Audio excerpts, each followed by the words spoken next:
جی دوستو، میں ہوں عبدالباسط اور آپ دیکھ رہے ہیں کلائڈوسکوپ۔ کل 20 اکتوبر، جس طرح ہم نے پہلے بھی ڈسکس کیا تھا، افغانستان میں ایک میٹنگ ہوئی، ماسکو فارمیٹ جسے کہتے ہیں، اور اس میں 10 ممالک نے شرکت کی اور طالبان کی حکومتی وہاں موجود تھی، پاکستان اور بھارت بھی موجود تھے۔ البتہ امریکہ نے اس ملاقات میں یا اس میٹنگ میں آنے سے معذرت کر لی۔ ان کا کہنا تھا کہ لاجسٹکل کوئی پرابلمز ہیں، کیونکہ ابھی زلمے خلیلزاد چونکہ بھی ریٹائر ہوئے ہیں، اسٹیپ ڈاؤن انہوں نے کیا ہے، تو شاید یہ وجہ ہو۔ بہرحال اس کے بارے میں بعد میں کبھی بات کریں گے۔ ماسکو کی جو میٹنگ تھی بڑی انٹرسٹنگ تھی۔ اس میں 2-3 چیزیں بڑی اہم ہیں جو میں آپ کے ساتھ شیئر کرنا چاہتا ہوں۔ ایک تو یہ ہے کہ جو جوائنٹ اسٹیٹمنٹ بعد میں ایشو ہوئی، اس نے یہ تسلیم کر لیا کہ اصل اب جو حکمران ہیں افغانستان میں وہ طالبان ہی ہیں۔ گو کہ ابھی ہم نے ان کو سرکاری سطح پہ تسلیم نہیں کیا، لیکن اب ہم انہی کے ساتھ ڈیل کریں گے اور ریسپیکٹ فلی بڑا ڈیل کریں گے کہ وہ اب وہی حکمران ہیں، وہی حکومت ہیں۔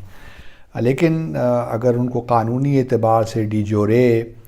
ریکگنیشن چاہیے تو وہی ہے کہ انکلوسیو گورنمنٹ وہ بنا لیں جس قدر جلد ہے، تاکہ جتنے بھی وہاں ایتھنک گروپس ہیں وہ اس میں شامل ہوں، ایک ریپریزنٹیٹیو براڈ بیسڈ گورنمنٹ بن جائے۔ تو میرا خیال میں طالبان شاید دیکھیں آہستہ آہستہ اس کو کس طرح اپنی حکومت میں تاجک، ازبیک، ہزارہ اور دوسری کمیونٹی کے لوگوں کس طرح آہستہ آہستہ شامل کرتے ہیں۔ لیکن اب طالبان بھی شاید ان کو اندازہ ہے کہ اب ساری ممالک ان کے ساتھ انگیج کر رہے ہیں، تو اور انہوں نے بعد میں اس اسٹیٹمنٹ کو کابل نے سراہا بھی کہ یہ بڑا زبردست کام ہوا۔ دوسری طرف جو ہے اسی اسٹیٹمنٹ میں یہ بھی کہا گیا، جو کہ رشیا کی اور چائنا کی پوزیشن ہمیشہ سے رہی ہے، کہ اصل جو ذمہ داری ہے تباہی کی افغانستان میں وہ جو امریکہ ہے اور اس کی جو پالیسیز ہیں وہی ہیں۔ اور اب جب ہم ری بلڈنگ کی بات کریں گے، ری کنسٹرکشن کی بات کریں گے، یا ہیومینیٹیرین مسائل جو اس وقت افغانستان میں سیریس ہو رہے ہیں، اب اس کی ذمہ داری تو امریکہ پہ ہی ہے، کیونکہ امریکہ اور نیٹو نے اتنی تباہی پچھلے 20 سالوں میں کی ہے کہ اب ری کنسٹرکشن اور ری بلڈنگ میں جو اس وقت پیسہ چاہیے افغانستان میں، وہ اب یہی ممالک سامنے آئیں، آگے آئیں اور افغانستان کی ہیلپ کریں۔ اور دوسرا یہ بھی ایک پروپوزل دی ہے کہ ایک براڈ بیسڈ کانفرنس بلائی جائے UN کے تحت، جس میں ہیومینیٹیرین جو ریکوائرمنٹس ہیں افغانستان کی اس کا جائزہ لیا جائے اور وہ امداد پرووائڈ کی جائے۔ آپ کو یاد ہوگا کہ اسی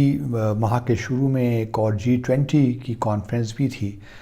جس میں بہت سے ممالک نے کچھ پلیجز بھی کیے، خاص طور پہ یورپین یونین نے $1 ارب سے زیادہ امداد کا اعلان بھی کیا۔ تو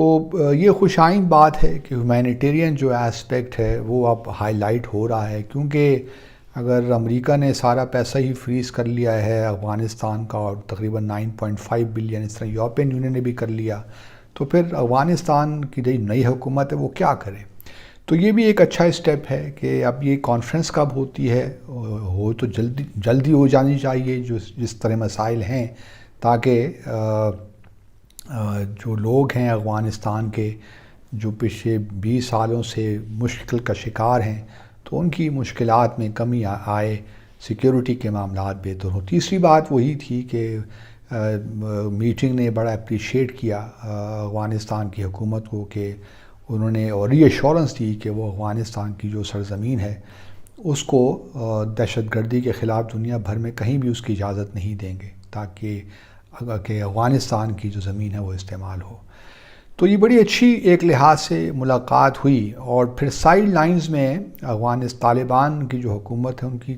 تمام ممالک سے ہی ممبروں سے ملاقات ہوئی، جس میں جتنے بھی ہیں روس، چائنا، تاجکستان، ازبکستان، ترکمنستان، یہ سارے، اور بھارت کی ڈیلیگیشن سے بھی ملاقات تھی۔ اور انٹرسٹنگلی بھارت نے بھی یہی کہا کہ ہم ہیومینیٹیرین اسسٹنس دینے کے لیے تیار ہیں، اور انہوں نے کچھ میرے خیال میں کچھ خاص بڑی تعداد میں گندم پرووائڈ کرنے کا کہا ہے۔ اب وہ دیکھتے یہ ہیں کہ ریکویسٹ یہی کرتے ہیں کہ واگا کے تھرو آئے یا وہ بائی ایئر اس کو بھجوائیں گے، لیکن انہوں نے یہی کہا ہے کہ وہ UN کے تھرو یہ گندم جتنی بھی دیں گے وہ ڈسٹریبیوٹ ان کے تھرو ہوگی۔ تو یہ ایک اچھا لحاظ سے بھارت کی دوسری یہ میٹنگ تھی طالبان حکومت کے ریپریزنٹیٹیوز کے ساتھ۔ پہلے وہ 31 اگست کو ان کے جو سفیر تھے دوحہ میں، ان کی ملاقات ہوئی تھی۔ تو یہ ایک اب افغانستان میں انٹرسٹنگ ڈیولپمنٹس ہو رہی ہیں، ان دا سینس کہ آہستہ آہستہ طالبان دنیا بھر اب طالبان کی حکومت کو دیکھ رہی ہے کہ ان کے ساتھ ہی انگیج کرنا ہے اور کوئی آپشن اس وقت نہیں ہے۔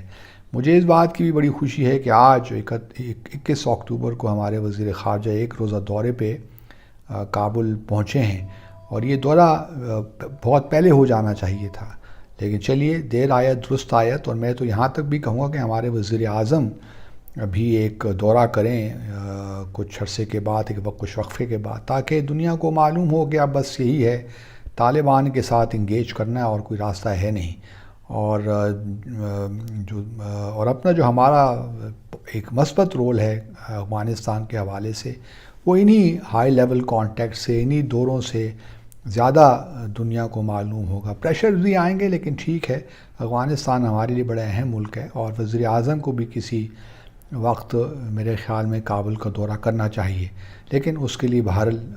ایک پریپریشن بڑی ضروری ہے۔ تیاری کے ساتھ جانا چاہیے کہ آپ کیا لے کر جا رہے ہیں، کیا کوئی ایسا پلان آف ایکشن آپ کے پاس ہے، کوئی ایسی تجاویز آپ کے پاس ہیں۔ بس یہ نہیں کہ صرف فار دا سیک آف کہ یہ بس وزٹ کرنا ہے، اور یہ اس طرح نہیں، کچھ ایک باقاعدہ پلان کے تحت جائیے۔ اور کیونکہ یہی وہ مرحلے ہیں جب آپ اس وقت جو افغانستان کی حکومت ہے ان کے ساتھ جو آپ نے پچھلے 20 سالوں میں اسپیس لوز کیا، اس کو آپ ری گین کر سکتے ہیں انہی چیزوں کے ساتھ۔ تو کوئی وجہ ہمارے لیے نہیں ہے کہ ہم جو نئی حکومت ہے افغانستان کی اس کے ساتھ مل کر کام نہ کر سکیں، کیونکہ ہمارے مفادات مشترک ہیں۔ ریجنل علاقائی جو صورتحال ہے وہ بھی جو اگر آپ دیکھ لیجئے تو ہم دونوں ممالک کا فائدہ ہے۔ پھر افغانستان ہمارا میجر ٹریڈنگ پارٹنر بھی بن سکتا ہے۔ تو جو چھوٹی موٹے اریٹنٹس ہیں، بارڈرز کا بند کر لینا، یہ کر لینا، وہ کر لینا، PIA کا جو ہے فلائٹ آپریشن سسپینڈ کر لینا، ان چیزوں سے آپ باہر نکلیے، تھوڑا سا براڈر کانٹیکس میں چیزوں کو دیکھیے، اور مجھے امید ہے کہ انشاءاللہ جو اس وقت ایک جو صورتحال اس وقت ایک بنی ہوئی ہے، اس سے ہم انشاءاللہ جلد ہی نکل آئیں گے۔ آپ سب کا بہت شکریہ۔